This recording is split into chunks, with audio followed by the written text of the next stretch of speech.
Bismillahirrahmanirrahim. Assalamualaikum warahmatullahi wabarakatuh. Bertemu kembali pada minggu ini kelas PDPR Geografi tingkatan 3 bersama Cikgu Abdul Jabbar dan juga Cikgu Noreha. Okey, pada hari ini kita akan belajar bab 5, 5.4. 5.3 kita belum habis pada muka surat berapa hari tu? Oh, 5.4. 5.4 kita belum habis. Jadi kita sambung sedikit 5.4 ini dan seterusnya kita akan masuk kalau habis awal kita briefing sedikit tentang pentaksiran secara online. Cikgu akan buat, cikgu selaku ketua panitia geografi merancang untuk mengadakan pentaksiran selama awak ber-PDPR 2 bulan ni. Cikgu nak melaksanakan pentaksiran secara online menggunakan aplikasi Google Form, dan cikgu akan bagi taklimat sedikit bila waktu kita akan buat pentaksiran tu, dan semua pelajar pada masa pentaksiran itu dibuat semua mesti join. Okey, lepas ni kita, cikgu akan bagi taklimat benda tu supaya awak setiap apa yang awak pelajari awak dinilai dan ditaksir berdasarkan kemampuan masing-masing lah. Dan kita nak tengok result tersebut. Okey, dan cikgu akan maklumkan kepada ibu bapa kamu, kadang-kadang kamu ni ada kelas tetapi tidak maklumkan kepada ibu bapa masing-masing. Jadi ibu bapa beranggapan cikgu tak buat kelas, ataupun ibu bapa beranggapan tidak ada kelas. Dan hari ni hari pertama cikgu up dalam page SDBL, page Facebook SDBL, supaya ibu bapa kamu tahu. Cikgu sebenarnya tak nak buat macam tu, tetapi cikgu terpaksa. Kalau kelas gabungan macam ni, ini bayangkan 27 orang saja yang join. Apa perasaan cikgu-cikgu bila kelas kelompok macam gini hanya tak sampai 1% pun. Tak sampai 1% pun yang join kelas. Okey, sedangkan join kelas secara PDPR ni senang sangat melalui Google Meet macam ni, ataupun cikgu maklumkan juga melalui Telegram. Video ni cikgu record ni, video ni cikgu akan blast dekat grup Telegram supaya kamu boleh lihat apa yang cikgu ajar, tengok balik apa yang dipelajari. Okey, berbalik kepada cerita kita hari ni 5.4 Okey, cikgu share screen.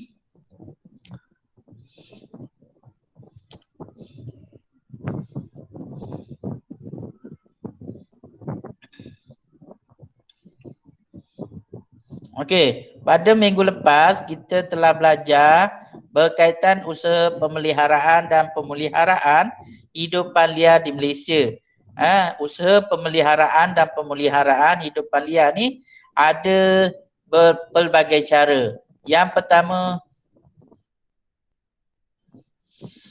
pertama melalui undang-undang, yang kedua menjalankan kempen kesedaran, yang ketiga mewujudkan pusat konservasi dan taman negara, yang keempat menjalankan penyelidikan dan pembangunan, yang kelima membuat penilaian impak alam sekitar, dan yang seterusnya memberi pendidikan alam sekitar dan mewartakan hutan simpan. Okey, pada minggu lepas kita telah belajar dua benda, iaitu melalui undang-undang atau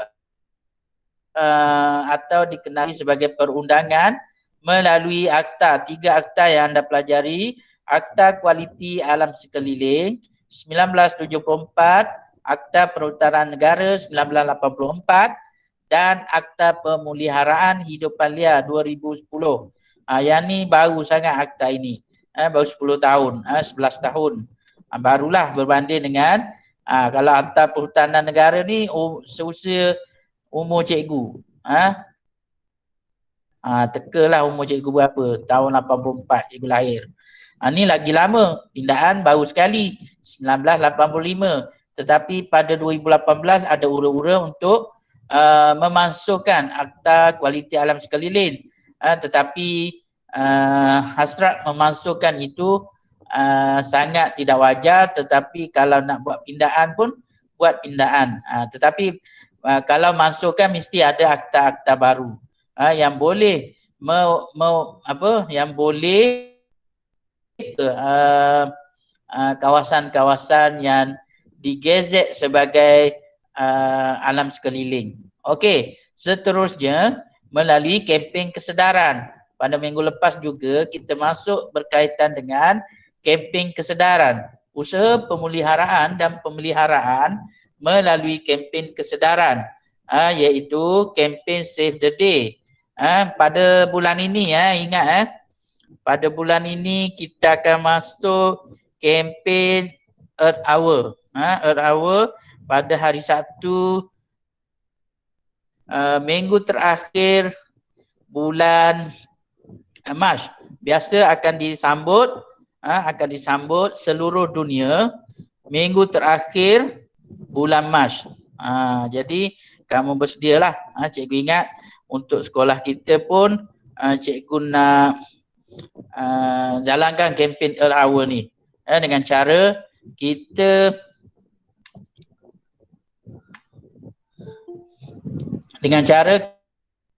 kita melaksanakan 1 jam tutup suis lampu. Jadi dalam masa 1 jam tu memberi manfaat kepada hidupan liar ni. Okey. Penggunaan beg plastik dan hampa beg plastik. Yang ni pun kempen kurangkan penggunaan beg plastik pun sudah dilaksanakan di beberapa negeri, termasuklah di negeri Johor. Tetapi cikgu tak pasti sejauh mana pelaksanaan undang-undang tersebut ataupun melalui kempen tersebut sama ada berjaya atau tidak. Itu bergantung kepada sambutan daripada masyarakat.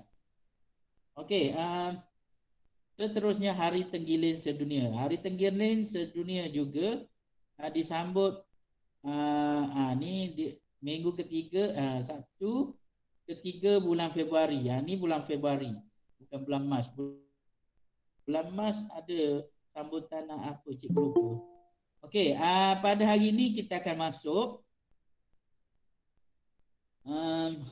usaha pemeliharaan dan pemeliharaan terhadap hidupan liar ialah dengan mewujudkan pusat konservasi dan taman negara. Pusat konservasi dan taman negara adalah antara usaha yang dilakukan untuk melestarikan alam sekitar. Pusat konservasi ditubuhkan untuk tujuan penyelidikan, pendidikan, rekreasi dan ekologi. Taman negara pula merupakan habitat bagi kebanyakan spesies hidupan liar di Malaysia. Berikut merupakan contoh lokasi bagi pusat konservasi dan taman negara yang terdapat di Malaysia. Okey. Antara pusat konservasi dapat di Malaysia ni ada berapa ni? Banyak sangat. Ada A, B, C, 5, 6, 7, 8, 9, 10, 11, 12 pusat konservasi yang terdapat di seluruh Malaysia. Taman negara ada 12. Taman negara termasuk di Sabah dan Sarawak. Okey, kita masuk satu persatu berkaitan dengan pusat konservasi dan taman negara. Okey, tujuan pusat konservasi ni adalah untuk tujuan penyelidikan. Ingat kenapa pusat konservasi ini ditubuhkan? Mesti ada soalan yang macam tu. Dia akan bagi tahu, dia akan tanya awak apa tujuan pusat konservasi ditubuhkan. Tujuannya adalah untuk penyelidikan, pendidikan, rekreasi dan ekologi. Okey, taman negara pula merupakan habitat bagi kebanyakan spesies. Taman negara pula merupakan habitat yang terkandung dalam taman tersebut pelbagai jenis spesies hidupan liar. Hidupan liar ni banyaklah. Kalau kita belajar awal-awal lagi tu, berapa ratus ada hidupan liar. Yang tu awak kena ingat, tulis nota, tuliskan juga berapa jenis spesies terhadap haiwan tersebut. Contoh harimau Malaya, ada berapa jenis spesies yang terdapat di Malaysia. Burung tu ada berapa spesies yang terdapat di Malaysia. Awak kena tulis dekat buku nota. Dan jangan lupa buku modul tu pun kena tulis. Siapa yang tak tahu, tolong tanya dalam Telegram. Okey.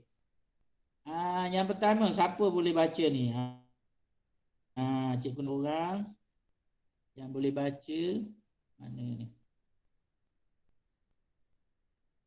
Azim Hendra. Ada Azim? Azim Hendra. Mana Azim? Tak ada dah?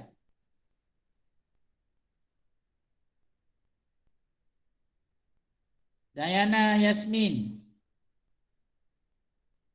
Dayana. Ada. Ni Dayana. Sekejap cikgu. Cikgu punya mic tak bunyi. Sekejap cikgu settle. Sekejap masalah teknikal ni. Open volume mixer. Okey, dah open. Ni. Okey, Dayana cuba cakap. Cikgu tak nak test. Ada. Oh, masa tak dengar. Sekejap.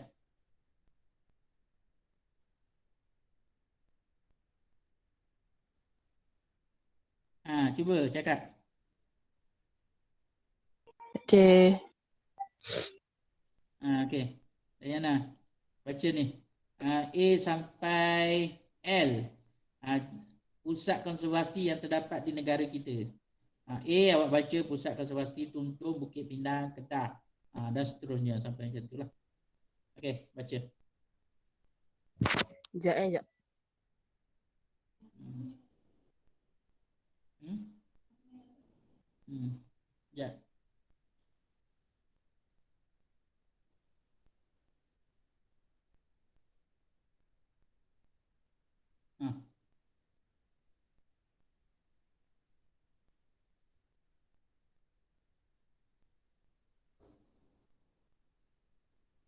Mana Dayana?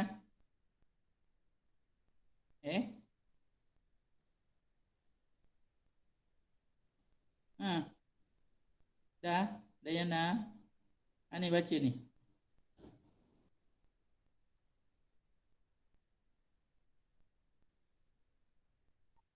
Dari mana cikgu? Ni A sampai L. Nampak tak skrin cikgu ni? Boleh. Pusat Konservasi A. Pusat Konservasi Tuntung Bukit Pinang Kedah. B. Pusat Konservasi Hidupan Liar dan Pusat Penyelamat Hidupan Liar Sungai Perak. C. Pusat Konservasi Hidupan Liar Sungai Dusun Selangor. D. Pusat Konservasi Gajah Kebangsaan Kuala Gandah Pahang. E. Pusat Konservasi Kehidupan Liar Jenderal Selatan Pahang. F. Pusat Konservasi dan Penerangan Penyu Rantau Abang Terengganu. G. Tempat Perlindungan Hidupan Liar Samunsam Sarawak. Tempat Perlindungan Tempat Perlindungan Hidupan Liar Selanjak Intermar Sarawak. I. Pusat Konservasi Lembangan Malimau Sabah. J. Pusat Pemeliharaan Orangutan Sepiluk Sabah. K. Tempat Perlindungan Hidupan Liar Kira Batangan.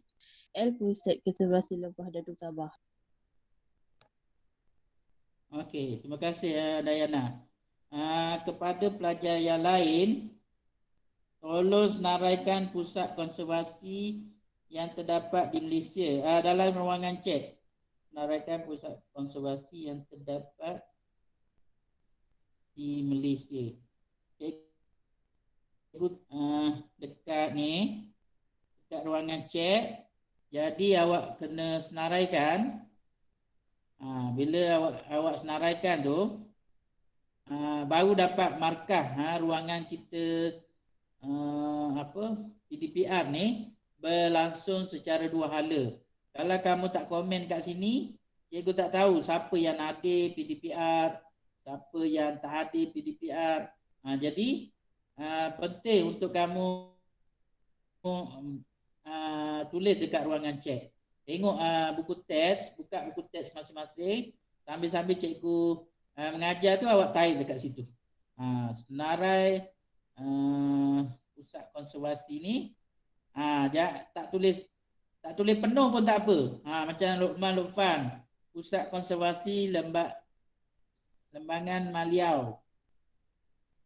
Di mana tu? Di Sabah. Okey, yang lain pun tulis. Fong Kayun bagus, pusat konservasi Tuntun Bukit Pinang Kedah. Ini rekod kita melaksanakan PDPR dan respon daripada pelajar. Bila kita menggunakan ruangan chat secara maksimum, cikgu mendapat feedback daripada pelajar. Okey, seterusnya Taman Negara. Taman negara yang pertama, Taman Negara Pahang, iaitu terletak di negeri Pahang. Dia berhampiran dengan 3 negeri. Kalau ke atas ni negeri Kelantan lah. Kat tepi ni negeri Terengganu. Taman Negara Pahang dia berada di Jerantuk, Pahang. Memang dia berhampiran dengan memang dia berhampiran dengan Kelantan lah, melalui Gomusang. Okey, 2. Taman Negara Endau Rompin yang terdapat di negeri kita ni. Endau Rompin, Johor. Cikgu dah pernah pergi Endau Rompin, Johor. Sangat menarik, sangat seronok. Bila kita pergi ke kawasan-kawasan ini, sangat teruja dengan keindahan alam yang terdapat di negeri kita Johor Darul Ta'zim. Okey, 3 Taman Negara Tanjung Datu Sarawak. Yang ni muka surat next page ni Taman Negara Tanjung Datu Sarawak. Muka surat berapa ni? 89. Ini yang berada di kawasan ini. Okey, seterusnya Taman Negara Bako juga di Sarawak. Okey, ni Taman Negara Bako di Sarawak. Ya, kita buka ikut tab. 98. 89. Okey, nombor 5 Taman Negara Similajau Sarawak. 6 Taman Negara Nia di Sarawak juga. Ni 6. 5 tadi Taman Negara Similajau. Ini 5 Similajau. 6 Taman Negara Nia. 7 Taman Negara Bukit Lambeh Sarawak. 8 Taman Negara Logan Bunut di Sarawak. 9 Taman Negara Gunung Mulu juga di Sarawak. Banyak negeri Sarawak. 3, 4, 5, 6, 7, 8, 9. Ada 7 taman negara yang terdapat di negeri Sarawak. Dan ada 2 pusat konservasi yang terdapat di Sarawak. Okey. Nombor 10 Taman Negara Banjaran Keroka. Banjaran Keroka di Sabah. 11 Taman Negara Kinabalu juga di Sabah. Dan yang ke-12 Taman Negara Pulau Penyu di Sabah. Terdapat 3 taman negara 3 taman negara yang terdapat di negeri Sabah dan juga 4 pusat konservasi yang terdapat di negeri Sabah. Okey, nanti cikgu senaraikan. Cikgu, kenapa saya tak dengar suara cikgu? Okey. Sekarang tak dengar lagi ke? Siapa boleh?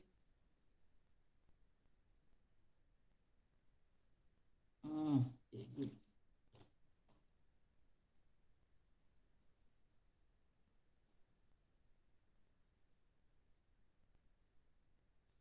Saya dengar je. Dia tak dengar. Saya dengar je. Okey, dengar. Masalah teknikal dia. Awak masalah teknikal. Okey, tengok di ruangan chat, cikgu tulis senaraikan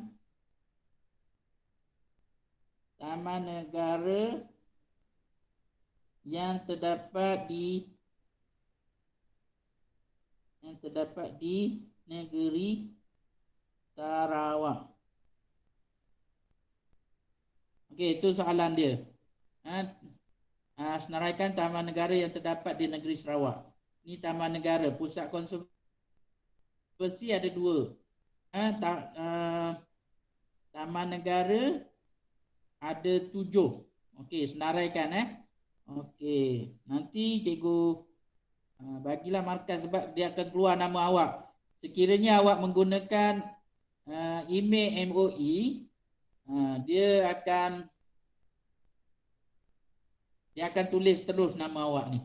Macam Koh Wen Sin MOE. Di ujungnya perkataan MOE tu, itu nama sebenar awak. Jadi cikgu tak ada masalah bila nak mengenal pasti nama sebenar ni, kalau menggunakan email MOE. Sebab tu lepas ni cikgu akan kempen besar-besaran menggunakan email MOE ataupun email delima supaya kita manfaatkan kelebihan yang kita manfaatkan kemudahan yang diberikan oleh pihak kerajaan untuk melaksanakan PDPR di rumah dengan menggunakan ID delima. Okey, ini gambar anak penyu dan ini merupakan gambar rusa. 4 spesies penyu yang terdapat di Malaysia ialah penyu belimbing, penyu agar, penyu karah dan penyu lipas. Sumber daripada Jabatan Perikanan Malaysia 2016. Ni contoh anak penyu lepas ni cikgu rasa nak minta awak buat folio pembelajaran berasaskan projek. Awak kena tampal gambar-gambar binatang ni dalam folio dan hantar bila kita bersemuka nanti. Itu ada markah.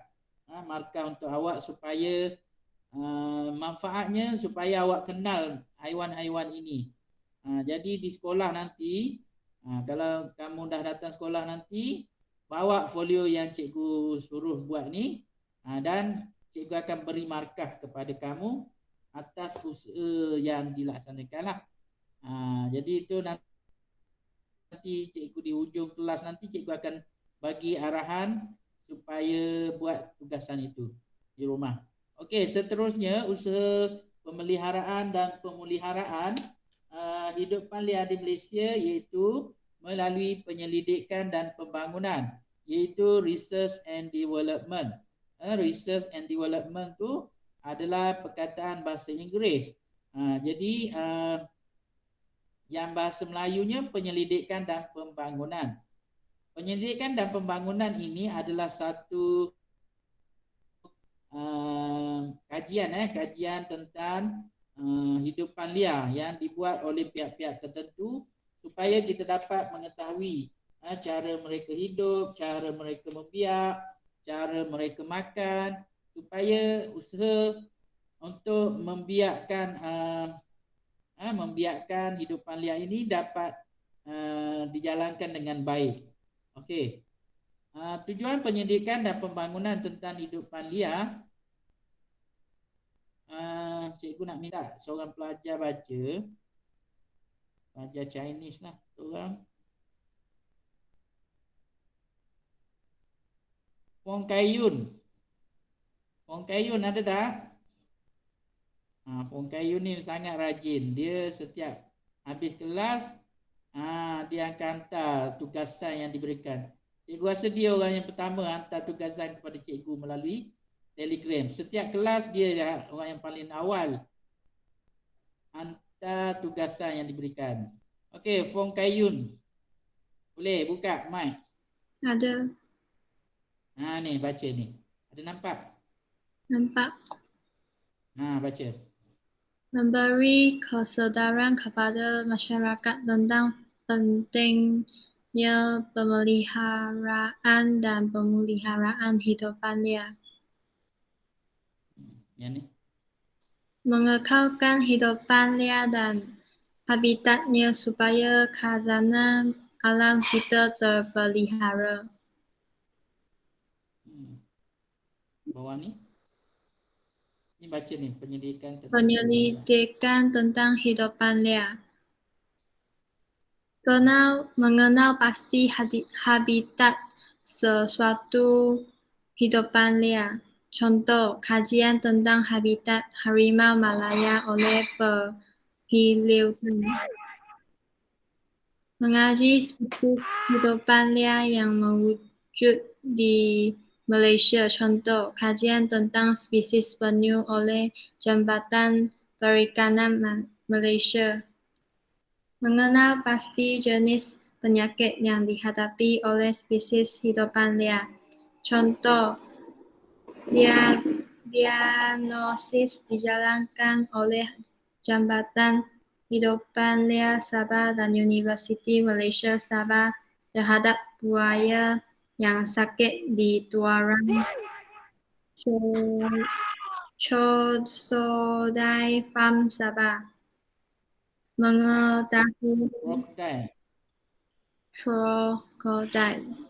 Mengetahui makanan yang sesuai dengan hidupan liar. Contoh, kajian tentang makanan untuk beruang matahari oleh Brownian Sun Bear Conservation Center.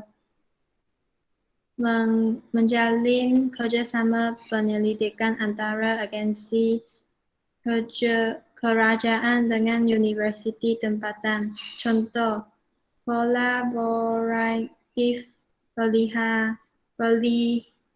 perhilitan dengan Universiti Utara Malaysia UPM berkenaan spesies terancam. Kaedah Universiti Putra Malaysia. Sebut balik. Universiti Putra. Kaedah pembiakan untuk mengekalkan spesies hidup liar. Contoh, hidupan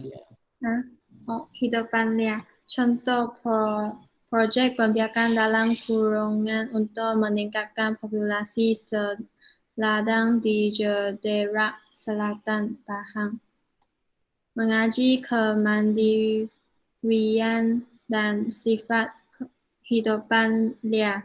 Contoh, kajian tentang perilaku tapir oleh Malaya Tapir oleh Malaya Tapir bukan Malaya,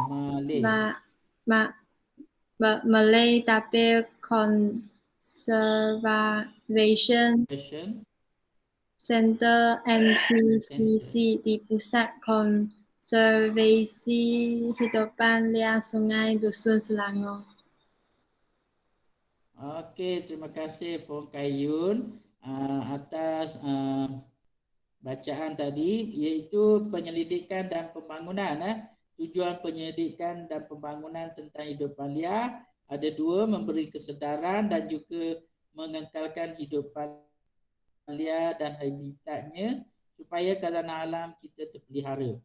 Ini penyidikan yang dibuat di Malaysia tentang hidupan liar. Ada agensi-agensi tertentu seperti Perhilitan, Jabatan Perikanan Malaysia, Universiti Malaysia Sabah, Tuaran Crocodile Farm, Bonian Sun Bear Conservation Center, Universiti Putra Malaysia berkolaborasi dengan perhilitan dan juga proses pembiakan kurungan dalam kurungan di Jenderal Selatan, seterusnya melalui Tape Conservation Center di Pusat Konservasi Hidupan Liar Sungai Dusun di Selangor.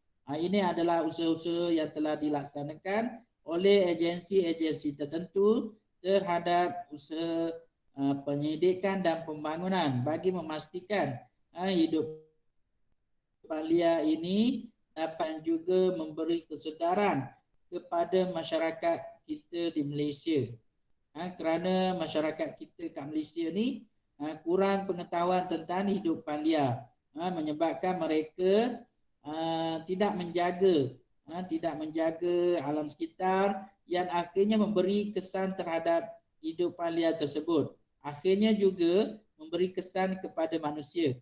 Misalnya kita tengok di kawasan rumah, di kawasan sekolah kita sendirilah, bila kita tidak menjaga kebersihan, maka hidupan liar yang terdapat di kawasan sekitar sekolah kita akan mengunjungi kawasan sekolah kita dan akhirnya memberi ancaman dan juga keselamatan kepada warga sekolah. Itu kesan akhir kepada manusia. Akibat daripada tindakan kita tidak menjaga kebersihan, maka memberi kesan kepada hidupan liar tersebut. Hidupan liar tersebut dia akan datang ke kawasan sekolah, dan juga makan benda-benda yang kotor dekat sekolah tu. Bila dia masuk ke kawasan sekolah, memberi kesan kepada manusia. Manusia tu dalam kawasan sekolah ialah warga sekolah lah, yang terdiri daripada pelajar, guru, kaki tangan sekolah. Itu yang akan menerima kesan akibat daripada tindakan hidupan liar ini. Okey, seterusnya usaha pemeliharaan dan pemeliharaan hidupan liar di Malaysia. Yang seterusnya ialah penilaian impak alam sekitar. Okey, bila kita bercakap tentang alam sekitar, dia ada satu assessment, dia ada satu penilaian. Seperti mana kamu juga, kamu perlu dinilai melalui pentaksiran bilik darjah. Tetapi buat masa sekarang, PDPR tidak ada satu format pentaksiran yang perlu dilaksanakan. Tetapi cikgu akan buat untuk geografi saja. Khusus untuk geografi, kita akan buat pentaksiran bilik darjah berasaskan online. Jadi cikgu akan bagi topik, siap-siap, kamu baca siap-siap dan kamu jawab. Selepas itu akan dijana sijil. Kamu akan dapat sijil daripada cikgu penghargaan atas usaha anda menjawab. Kepada pelajar yang tidak dapat jawab atas masalah internet ke apa ke, tidak ada masalah. Yang tu cikgu akan uruskan kemudian. Contohnya cikgu akan bagi peluang lagi untuk mereka jawab. Asalkan semua pelajar cikgu tingkatan 3 yang mengikuti kelas geografi tingkatan 3 ini berjaya jawab pentaksiran secara online. Ini cikgu nak kaitkan tentang assessment. Ni assessment ni penilaian. Di sekolah dia biasa tu penilaian. Tetapi dalam bentuk, kalau PT3 ni dalam bentuk pentaksiran. Pentaksiran. Jadi cikgu cuba nak kaitkan pentaksiran tu kita menilai murid-murid. Guru, bagaimana guru menilai murid-murid melalui pentaksiran bilik darjah. Sama juga dengan penilaian impak alam sekitar. Kerajaan melalui agensi tertentu, mereka menilai kesan terhadap alam sekitar untuk sesuatu projek tersebut. Contohnya projek kereta api laju antara Singapura ke Kuala Lumpur yang memberi kesan terhadap alam sekitarnya apa dia? Pembinaan kereta api laju tu bagaimana dia boleh memberi kesan terhadap alam sekitar. Contoh, cikgu ambil contoh, bila kita nak bina kereta api, jalan kereta api, dan di sekitar itu ada kawasan tempat menunggu, drop penumpang, nak ambil penumpang dengan bas, dengan kereta, dengan Grab dan sebagainya, mesti ada kawasan stesen untuk dibina, stesen untuk untuk drop penumpang lah. Contoh, kalau awak pernah pergi Kuala Lumpur, naik LRT sampai di stesen PWTC contohnya, drop kat situ. Bila awak turun dekat situ, dia ada satu stesen. Stesen tu lebih kurang luas jugalah kawasannya. Tetapi nak bina kereta api laju tadi, berapa keluasan hutan yang terpaksa ditebang untuk buat stesen kereta api. Itu sudah tentu memberi kesan kepada alam sekitar terhadap hutan-hutan di kawasan tersebut. Bahkan kepada hidupan liar yang ada di kawasan itu. Contoh, cikgu ambil contoh, sekiranya kita ingin sekiranya nak tebang, nak buat kereta api tu, dia ada satu tempat di sekitarnya adalah hutan. Hutan, banyaklah hutannya. Hutannya begitu banyak, jadi bagaimana kita nak tebang kawasan kan? Untuk digantikan dengan stesen kereta api laju. Sudah tentu hutan itu memang dah kena tebang lah, dan juga hidupan liar tu akan kepupusan, akan matilah, akan tak ada tempat untuk jadikan habitat. Okey, seterusnya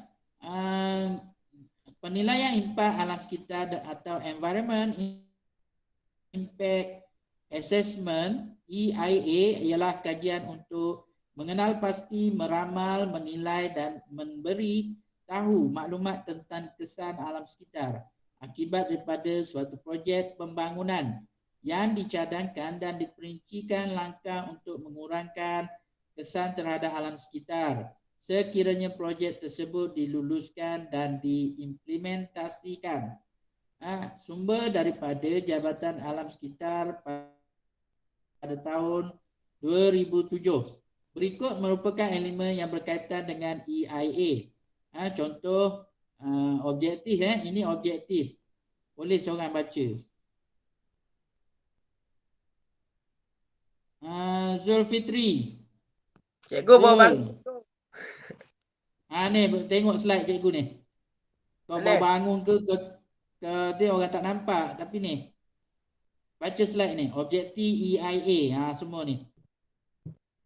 Nampak tak? Tak nampak. Takkan tak nampak? Kat mana cikgu? Ni dekat skrin cikgu, nampak tak? Tak ada. Nampak cikgu, dia saja je tu. Mana? Tak ada lah. Tak, yang mana? Kau ni.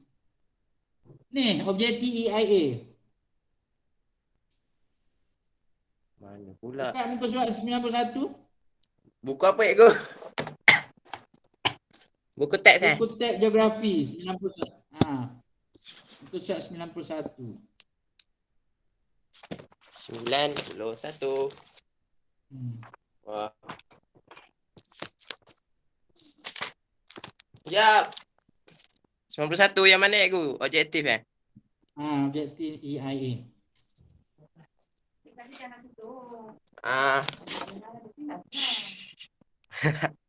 Meramal dan menjangkakan kesan projek pembangunan ke atas alam sekitar.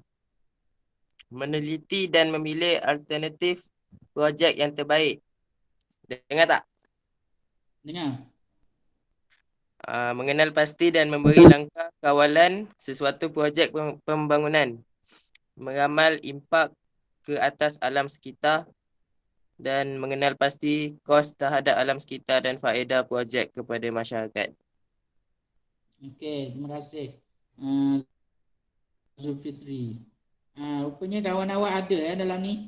Ni, Hakim. Perundangan dalam EIA, baca. Yang mana ni kau? Hakim, Ya. ni perundangan dalam ni. Perundangan dalam EIA. Seksyen 34A 1 Akta Kualiti Alam Sekeliling 1974, Akta 127 Pindaan 1985. Denda tidak melebihi 100,000 atau penjara tidak melebihi 5 tahun atau kedua-duanya sekali jika gagal mematuhi peraturan. EIA mula dikuatkuasakan di Malaysia pada 1 April 1958. Terima kasih. Sama. Okey, bagus, jelas suara Hakim, Nur Hakim. Okey, tadi Zulfitri telah membaca objektif EIA dan juga Nur Hakim telah membaca perundangan dalam EIA. Okey, tengok di ruangan cek tu, cikgu minta kamu senaraikan 5 objektif EIA. Jadi sebelum kamu nak taik tu, kamu copy dulu yang cikgu ni. Lepas tu kamu isi jawapan. Nombor 1 apa dia? Meramal dan menjagakan kesan projek pembangunan ke atas alam sekitar. Yang kedua meneliti. Yang ketiga mengenal pasti. 4 meramal impact. Ini adalah satu proses untuk kita bersoal jawab dalam ruangan Google Meet. Jadi siapa yang taik ni ada markah lah. Yang cikgu share dalam Telegram tu, mereka yang melaksanakan soal jawab bersama cikgu semasa kelas PDPR.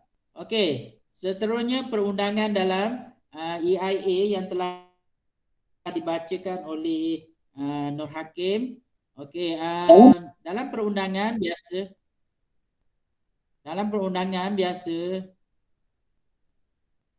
Taranji, awak kena ni senaraikan nombor 1 tu. Selepas habis nombor 5 baru send enter. Tarik dulu nombor 1, nombor 2, nombor 3, nombor 4 tu. Nombor 5 barulah hantar send enter.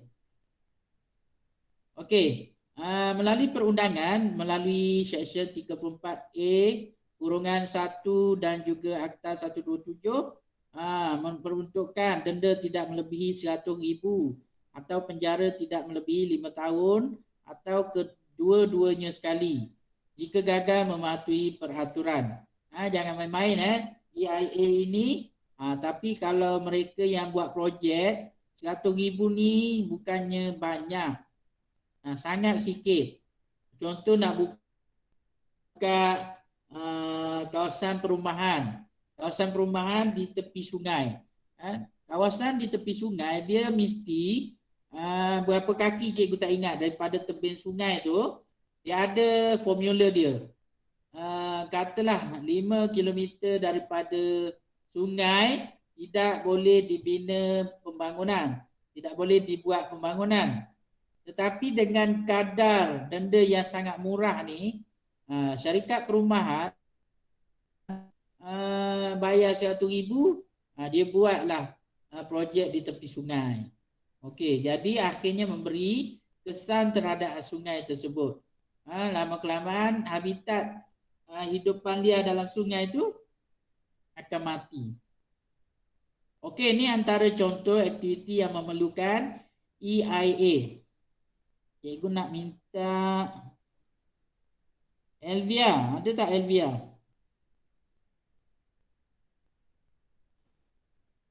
Elvia tak ada.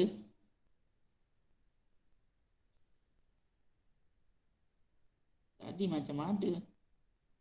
Tak ada. Ya Taven. Dia cikgu. Baca ni contoh aktiviti yang memerlukan EIA. Pusat apa cikgu? Muka surat 91. Buku teks. Buku teks muka surat 91. Sekejap cikgu. Boleh.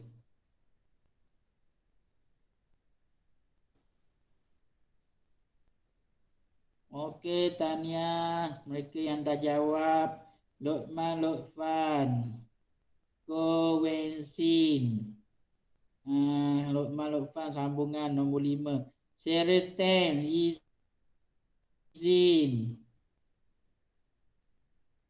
Taranji, bagus. Sam Wifen, bagus. Yang lain mana?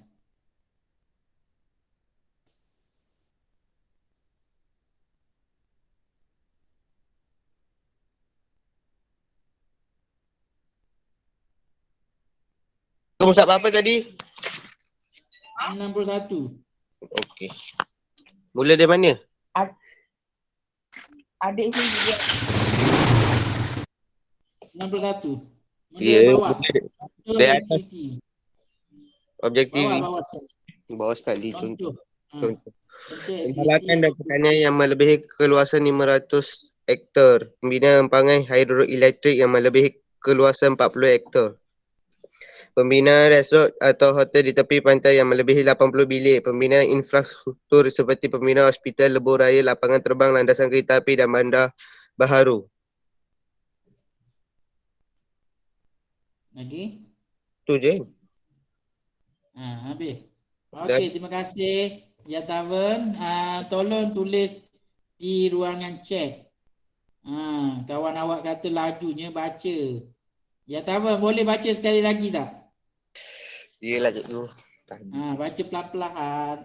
Orang lain nak dengar juga. Pembalakan dan pertanian yang melebihi keluasan 50 hektar. Pembinaan pangan. Pembinaan hidroelektrik yang melebihi keluasan 400 hektar. Pembinaan resort atau hotel di tepi pantai yang melebihi 80 bilik. Pembinaan infrastruktur. Dah sekejap.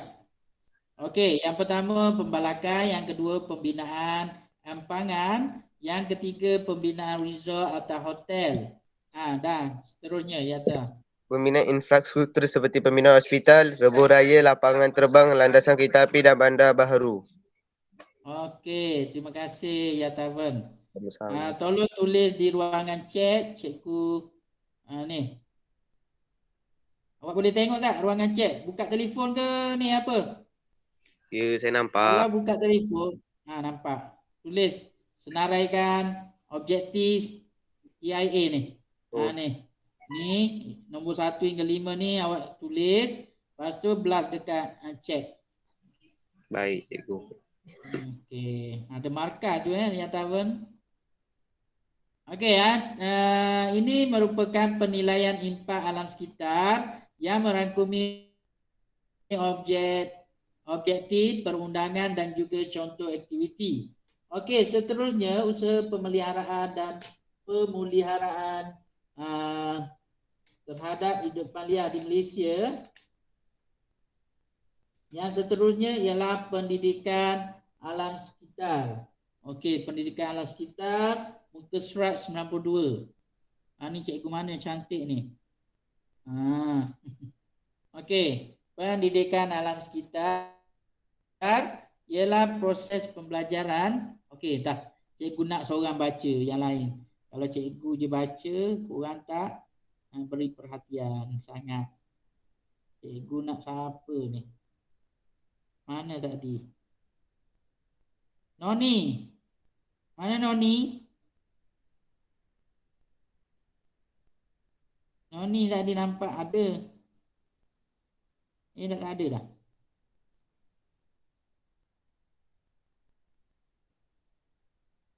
Allah, Zulfitri nak beli akak pun satu hal juga, nak ajak adik tengah ada kelas.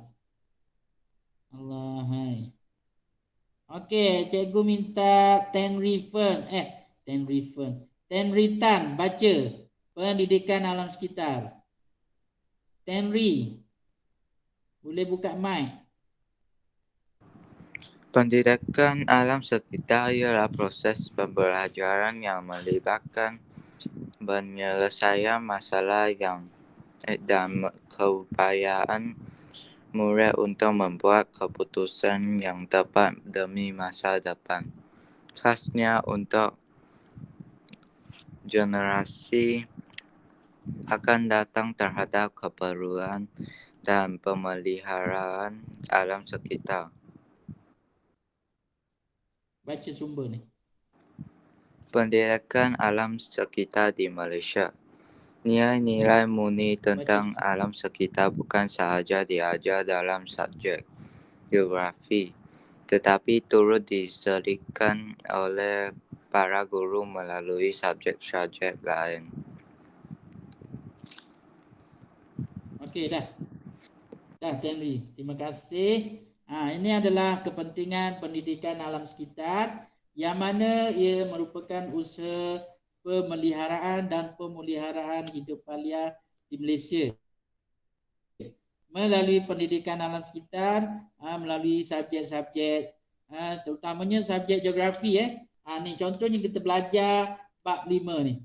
Kalau kita tak belajar bab 5 ni, kita tak tahu jenis-jenis hidup palia, makanan dia macam mana, apa kepentingan habitat mereka macam mana, kita tak tahu. Tapi bila kita belajar geografi yang mengkhusus tentang hidup palia dan juga tumbuh-tumbuhan semula jadi, maka kita tahu tentang alam sekitar. Okey.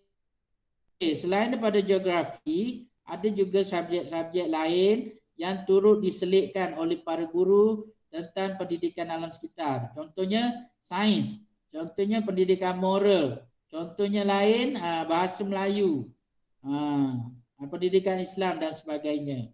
Okey, itu adalah kaedah untuk ataupun usaha untuk pemeliharaan dan pemuliharaan hidupan liar di Malaysia melalui subjek-subjek yang terdapat.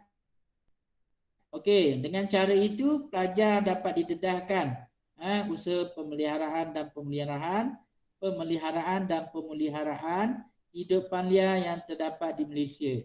Okey, antara kepentingan pendidikan alam sekitar yang perlu diterapkan ialah murid akan mengutamakan alam sekitar dalam sesuatu tindakan. Bila kamu belajar geografi, mesti kamu akan tahu tentang cara mana nak menguruskan alam sekitar ini. Dan tindakan kamu itu perlulah selari dengan keutamaan alam sekitar yang kita diami ini.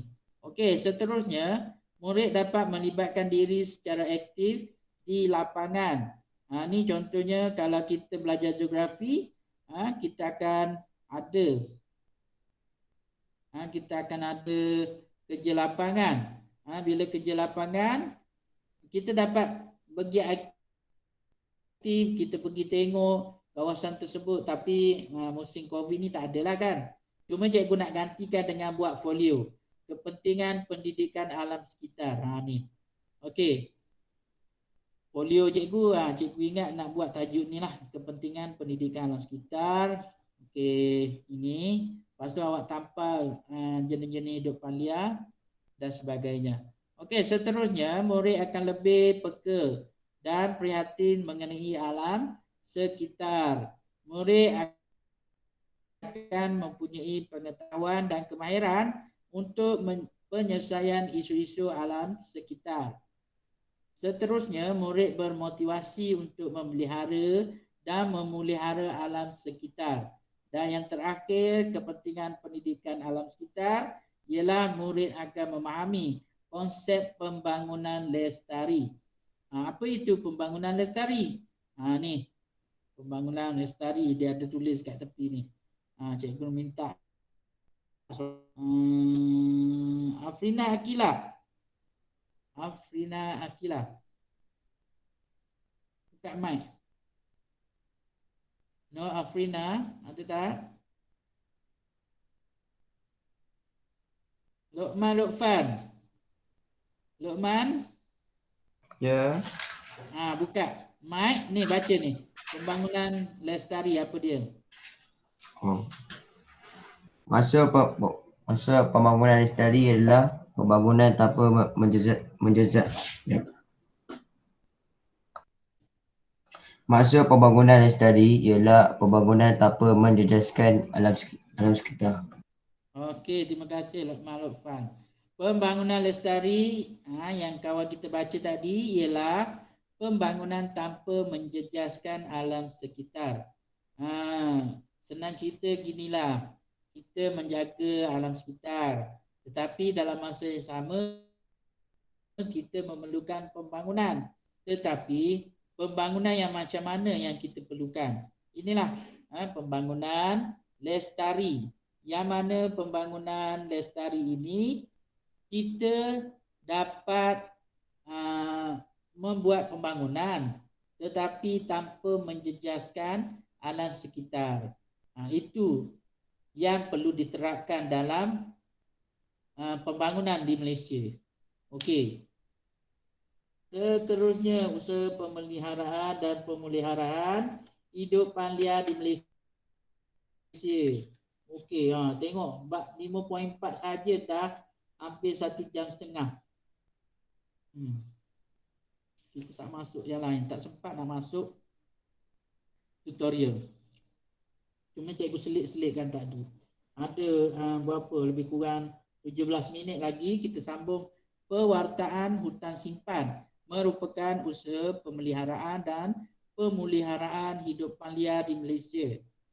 Okey, cikgu minta seorang baca Naufal.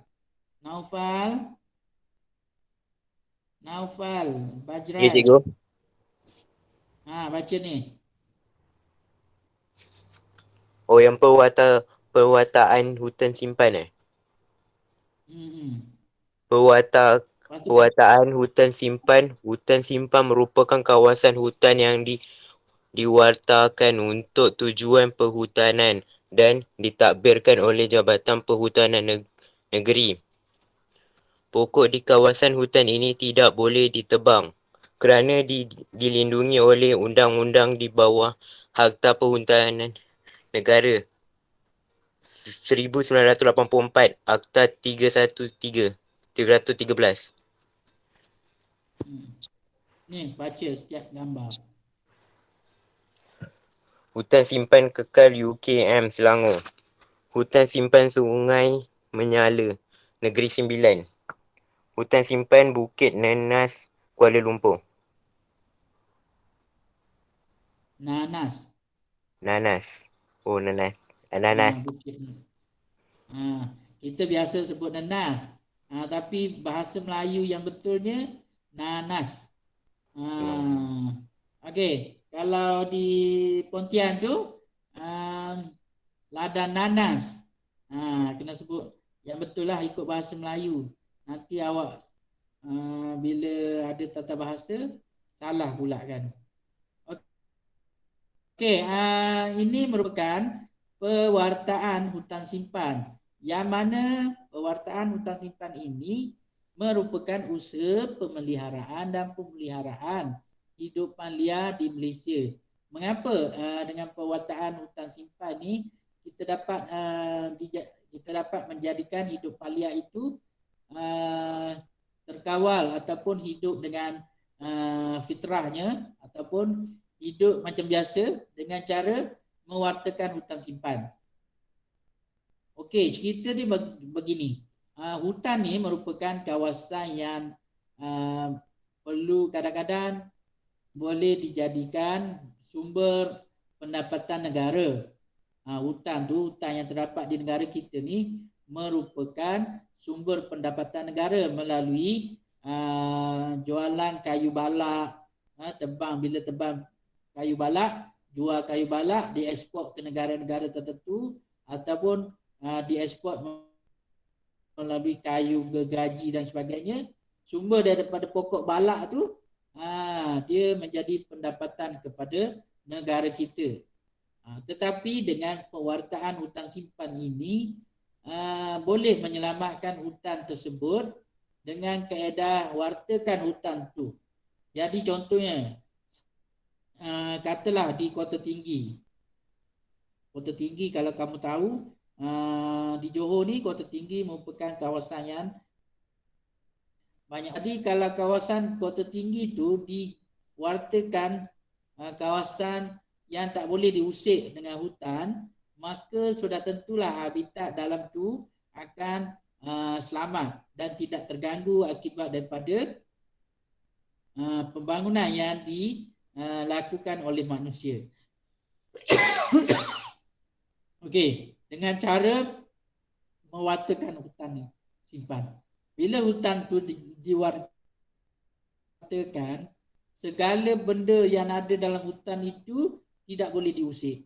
Kayunya, hidupan liarnya, kuarinya, lombong.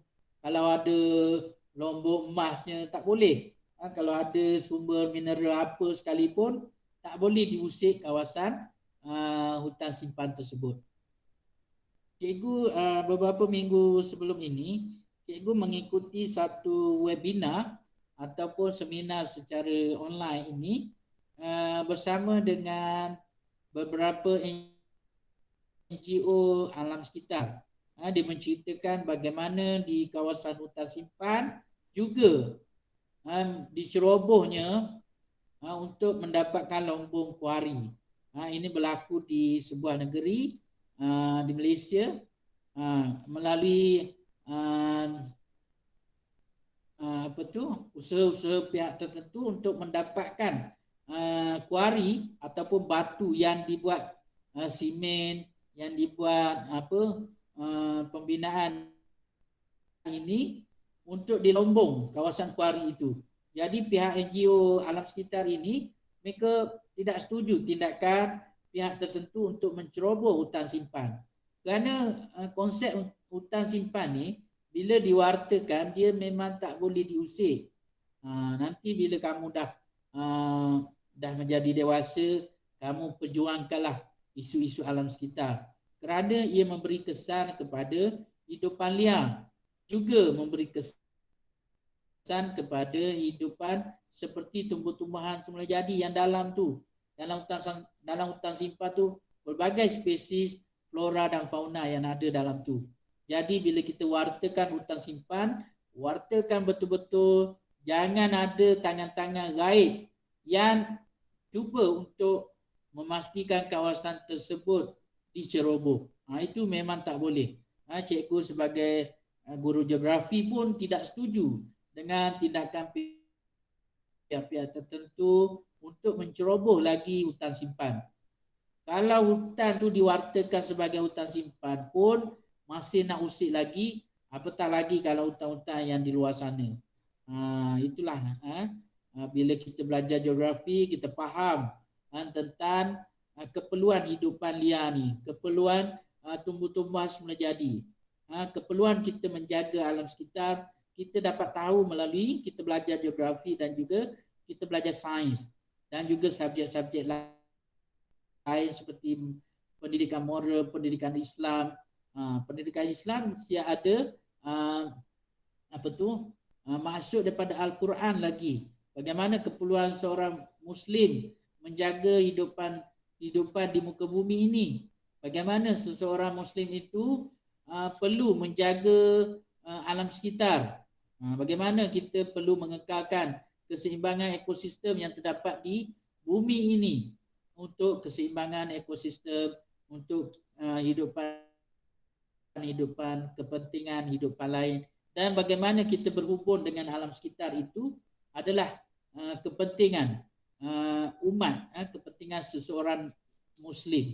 Itu dalam agama lah, belajar. Okey, ni cikgu nak minta awak buat macam gini. Menghasilkan buku pop-up mengenai hidupan liar di Malaysia, alat tulis, bahan yang bersesuaian. Murid membuat aktiviti dalam kumpulan. Cikgu tak nak kumpulan, cikgu nak individu. Perlu menghasilkan satu buku, bukan pop-up, cikgu nak buku folio. Awak ambil satu, katalah 5 muka surat, awak photostat hidupan liar dan ambil dalam internet gambar hidupan liar dan tampalkan. Tulis hidupan liar tu nama apa, spesies apa.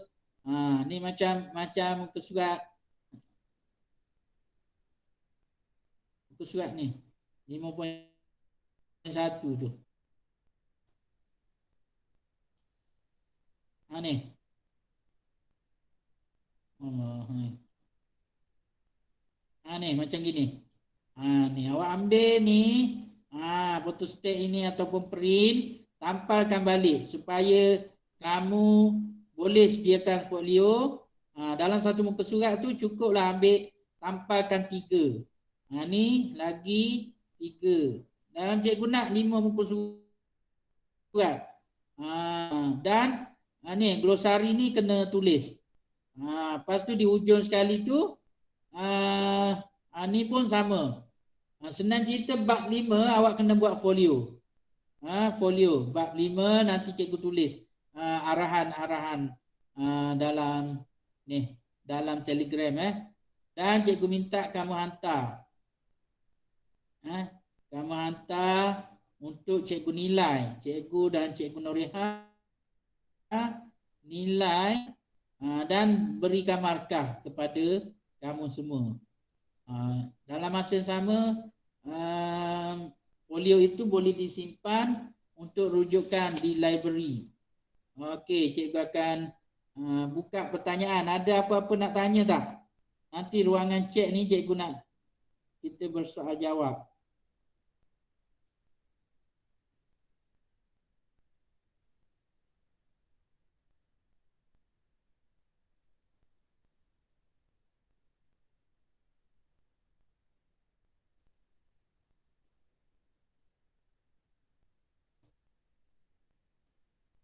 Okey, tak ada soalan cikgu. Tak ada, tak apa, cikgu bagi soalan. Cikgu nak bagi soalan. Kita belajar tentang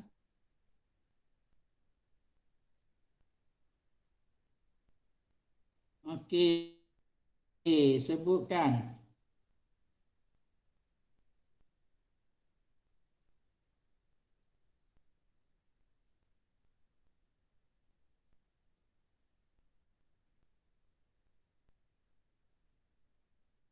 Akta-akta yang apakah akta-akta? Jangan tarik dulu jawapan.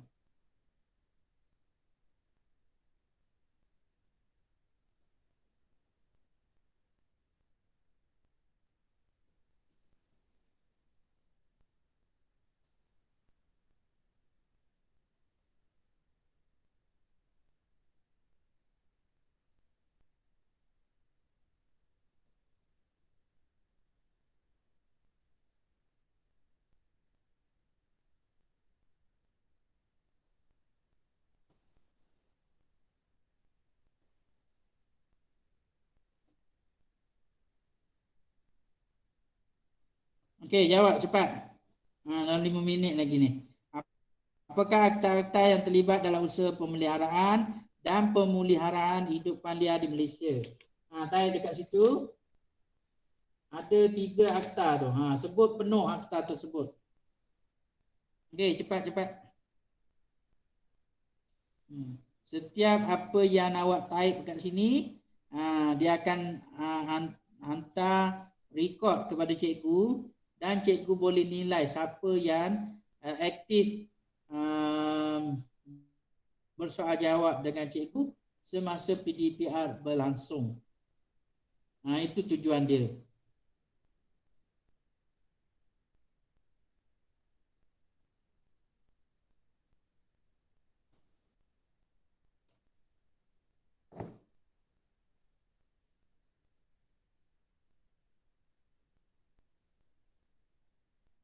Akta Pemeliharaan Hidupan Liar 2010. Tarajik bagus. Buat 3 terus. Jangan tarik satu-satu. 3 terus. Akta apa? Tarik Kaiwan bagus. Ya Tawan dan left.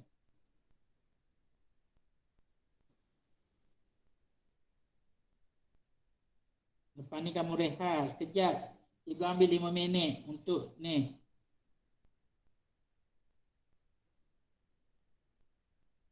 untuk kamu tunggu kamu jawab ni. Cikgu ambil.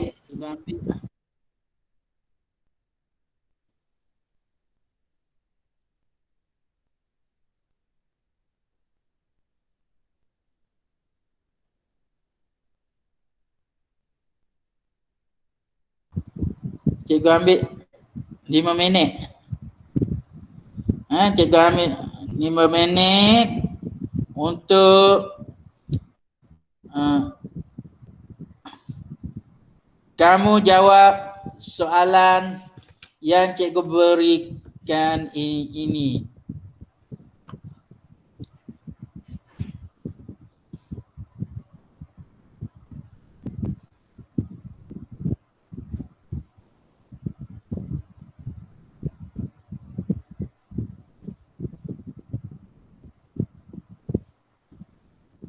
Afrin.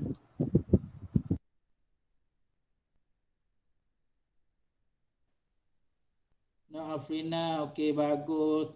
Wensin bagus, Fongkayun bagus. Naufal Badrai bagus.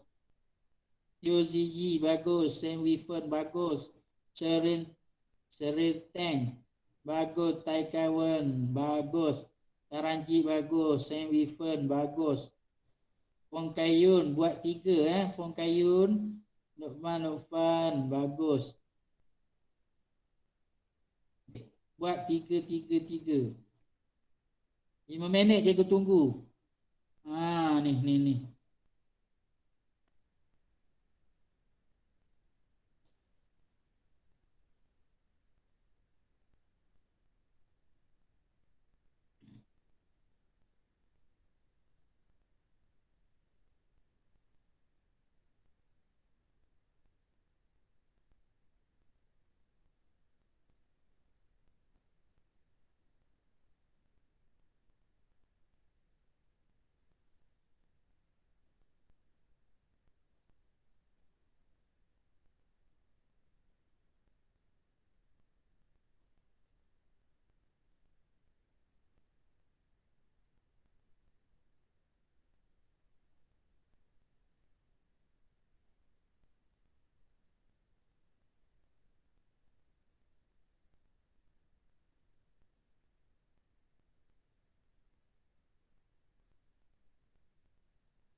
Okey, tarik cepat. Dah habis ke dah tu? Soalan. Cikgu sekarang cikgu. Kamu rehat kan? Rehat apa? 5 minit cikgu ambil. Masa rehat. Tarik dekat sini. Dekat chat.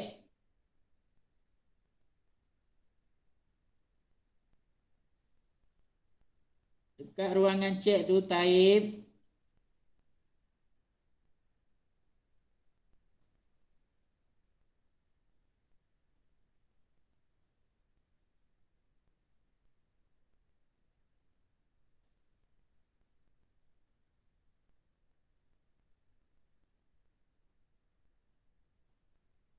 Lima minit cikgu ambil. Jangan left dulu.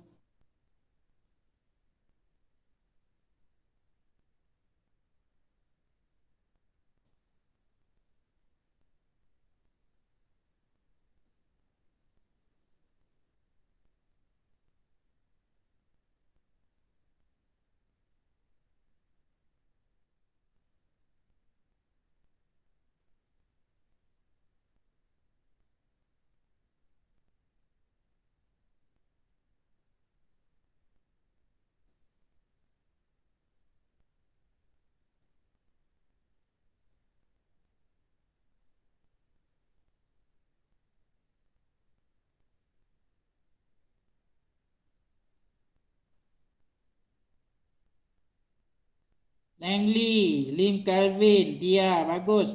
Wiyi bagus. Bagus. Apa lagi? Neng Lee, Lim Calvin, dia okey bagus. Yang lain mana? Ziauro. Kowensin dah ada. Lim Yuzin mana? Wei Yi dah ada. Lo GC okey. 3 minit lagi. Ada apa-apa nak tanya boleh tanya sekarang. Berkaitan dengan folio nanti cikgu up dalam Telegram. Dan due date yang perlu kamu selesaikan supaya kita belajar berasaskan projek. Pembelajaran berasaskan projek. Ziarah tak ada apa?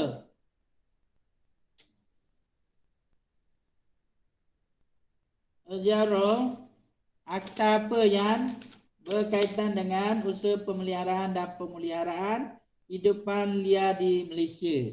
Oh, tak ada masalah. Okey. Ziarah tulis belum? 3 akta tersebut. Mana cikgu tak nampak pun. Yang awak tulis ziarah. Belum tulis. Ziarah tulis. Ziarah Sheryl. Ni tulis macam kau ni kawan-kawan buat ni. Dah mana tak ada pun. Cikgu cari awak tak ada. Oh ni okey. Tahniah. Di atas. Okey 2 minit lagi kita akan stop. Tunggu 2 minit lagi. Cikgu ambil masa 5 minit untuk rehat. Okey. Minggu depan kita akan masuk bab yang ke-6.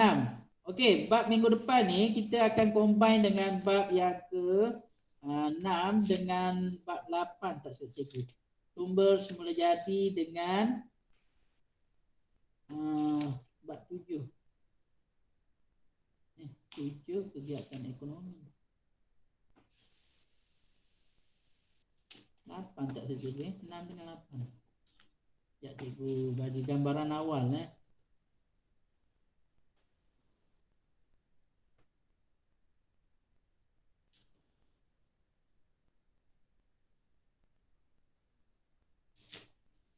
Satu minit lagi, tolong tunggu sekejap.